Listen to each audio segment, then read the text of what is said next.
Ayan, butas-butasan natin guys. Yung ano nga ni? Pie sheet. Ayan, ito yung pie sheet guys. Butas-butasan natin para makalusot yung hangin.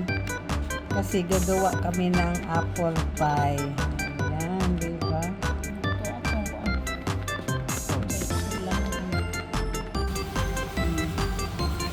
How to make apple pie.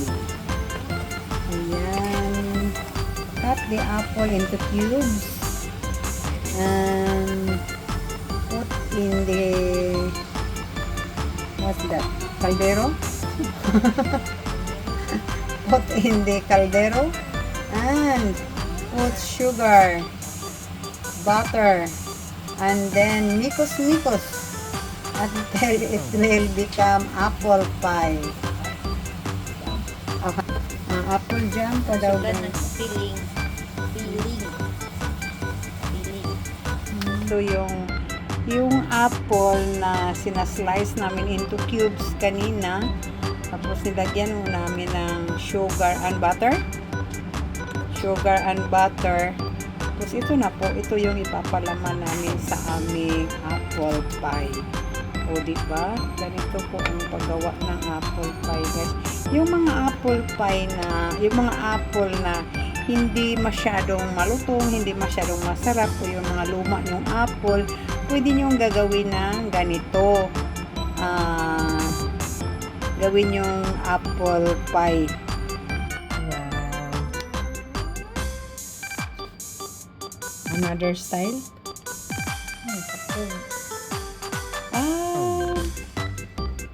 I see. Slice natin yung ano guys, yung pie sheet para makalabas yung hangin.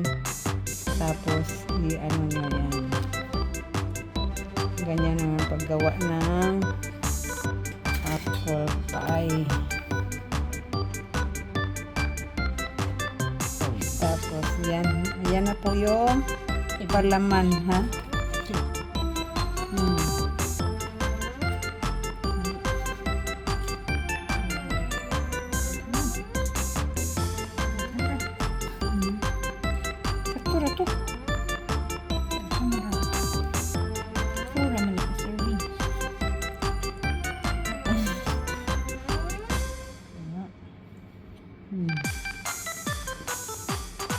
Ayan na po yung ano natin guys, yung apple na ginawang apple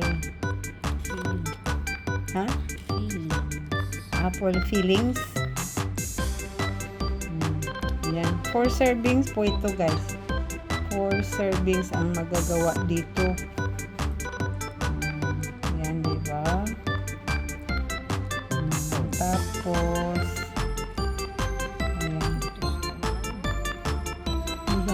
pikas gamay ra.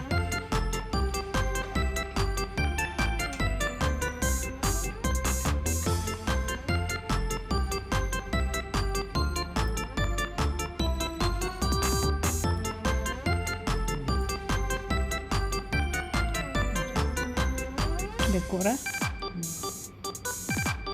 Dapat pala gitu dipino lagi to.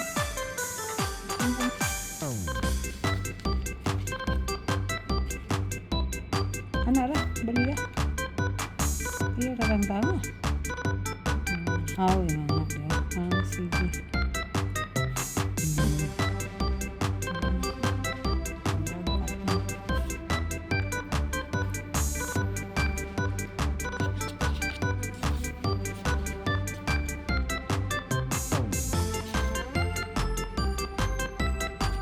Tinatakpan na po guys yung ano. Ganyan. I-close natin ng maigi yung gilid. I-close. Hindi lalabas yung apple. Inat-inat, banat-banat, banatin. Oy, nagisip.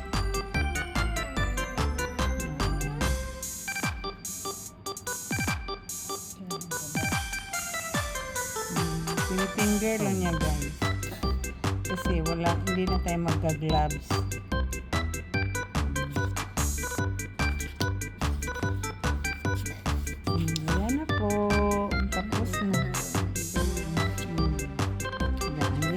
yung design guys. So, yan, pipisil-pisil lang ng, para siyang gumawa ng empanada. Ganyan pala.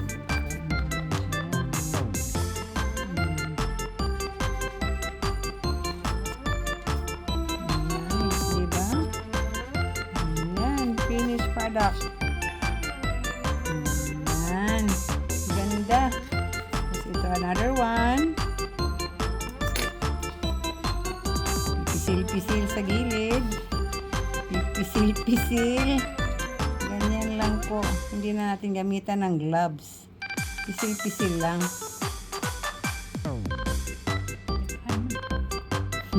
Na-overloaded lang ang aming apple guys kasi ang lalaki ng apple namin. Nasubrahan, dami namin palaman. Tapos kulang yata itong wrapper namin. Pero sige lang kay this is our first time making apple pie. First time, basta first time. Ganun talaga. Not totally perfect. But second time, perfect na to. Kaya pag mayroon kayong mga extra apple dyan guys, extra apple na medyo hindi na masarap, yan, gawin yung ganyan. O, diba? Finish na, dalawa na. Ayayay. Siguro mga 8 piraso ang magawa namin ito. Diba? Ganyan, pisil-pisil.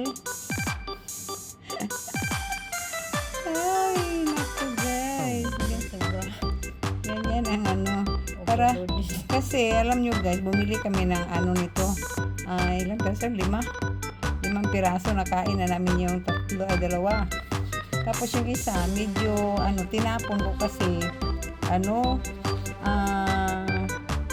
tinapon ko kasi luma na nga tingnan dahil nasira yung balat na tinapon ko.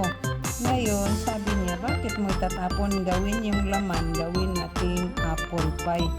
Wala na, tinapon ko na, kaya may natirang 2. Ayun ang ginawa naming apple pie. So, dito na po ang sayang kasi nalos ang diba, guwapa kayo guys, oh. Ganyan ang karita daw, napagod si guys, aking chef cook. Lingkod siya. Lingkod ato. Hindi ako ihiwa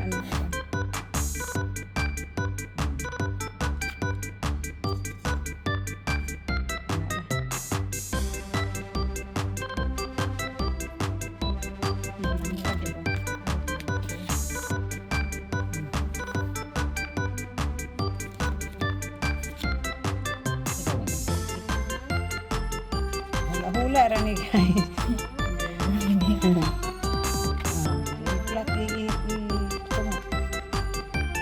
So this is our finished product. Hindi pa finished to, mayroon pang kadugtong nitong gawain ko.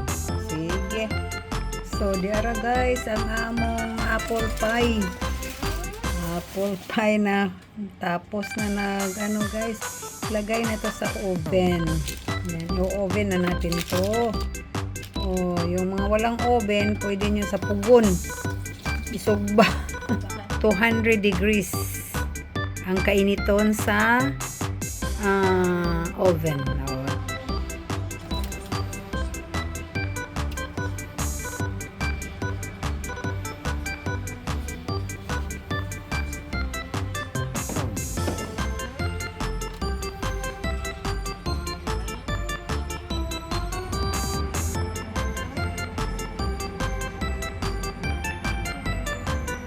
So ito na po guys ang ating finished product guys. Ayan, medyo itim-itim ng konti pero masarap yan kasi toasted. Masarap talaga ang kanyang guys, lasa.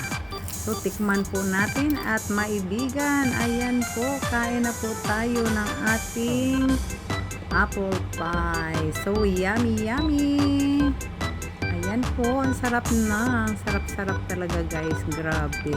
So, thank you for watching and God bless us all and bye for now. Bye-bye you.